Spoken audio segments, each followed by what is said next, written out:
বিজয় জয়াকে তার দাদাজির যে বিল্ডিং সেই বিল্ডিং এর একটা রুমে থাকার ব্যবস্থা করে দেয়। আর বুঝতেই পারছো থাকতে দেওয়ার কারণটা কি। এরপর বেশ কয়েকদিন তাদের মধ্যে হার্ট টাচ করার বাহানা করে ঘপাঘপ টাপাটাপ অনেক কিছুই হয়। বেশ কিছুদিন রণবীরের তো তার ঘরে পাই দাঁড়ায় না, সে সবসময় দাদাজির সেই বিল্ডিং এ যাতায়াত করতে থাকে। আর যে কারণে গীতাঞ্জলি বেশ সন্দেহ করতে থাকে তাকে। আর সে যখন সবকিছু জানতে পারে একটা মেয়ে কতটা রাখতে পারে বুঝতেই পারছো। রাগের মাথায় গীতাঞ্জলি তাকে ডিভোর্সের কথা বলে, কিন্তু বিজয় তাকে জানায় এটা সে নিজের জন্য করছে না, সে তার বাবার জন্য করছে।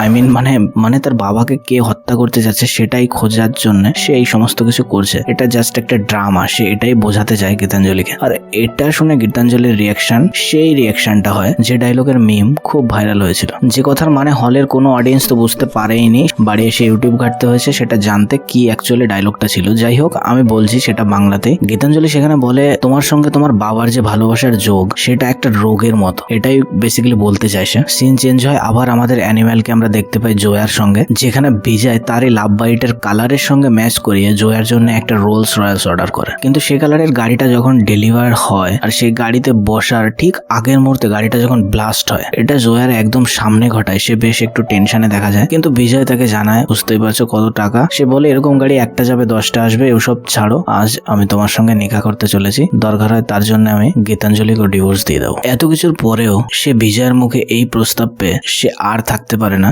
সে তখন কেঁদে ফেলে। এটা স্বাভাবিক, একটা মেয়ের জন্য এত কিছু করলে সে কতক্ষণ চেপে থাকবে। তাও প্রস্তাব যে সে নয়, ইন্ডিয়ার সব থেকে বড় স্টিল কোম্পানির মালিকের ছেলে দিয়েছে। জয়া বিজয়কে জানায় যে সমস্ত কিছুর জন্য হয়তো আমিই দায়ী, এই গাড়ির ব্লাস্ট আরো সামনে যত কিছু হতে চলেছে। বিজয় তখন তার কাছে শুনতে চায় কেন, আর তখন জয়া বলে আমি এখানে এসেছিলাম স্পাই হয়ে, যাতে তোমার ফুল বডি আমি অ্যানালাইজ করতে পারি, আর সে ব্যাপারে সমস্ত কিছু জেনে যখন আবরারের ভাইকে জানাবো, যাতে তোমার হুবহু একটা বডি ডাবল তারা বানাতে পারে, যার কাজ হবে প্রথমে তো তোমাকে মারা, আর তোমার জায়গায় তোমার পরিবারে ঢুকেই ধীরে ধীরে সবাইকে মারা, আর সব শেষে তোমার বাবাকে মেরে এই শত্রুতা শেষ করা। আর এই সমস্ত কিছু শুনে বিজয়ের যে উত্তর হয় সেটা মুভির আরেকটা টুইস্ট। বিজয় বলে আমি জানতাম তুই একটা স্পাই, কিন্তু আমি দেখছিলাম তুই কতদিনে তোর মুখ খুলিস। বিজয় সমস্ত কিছু জানার পর প্রস্তুত হয় এবং ছোটে আবরারের বাড়ি স্কটল্যান্ডে।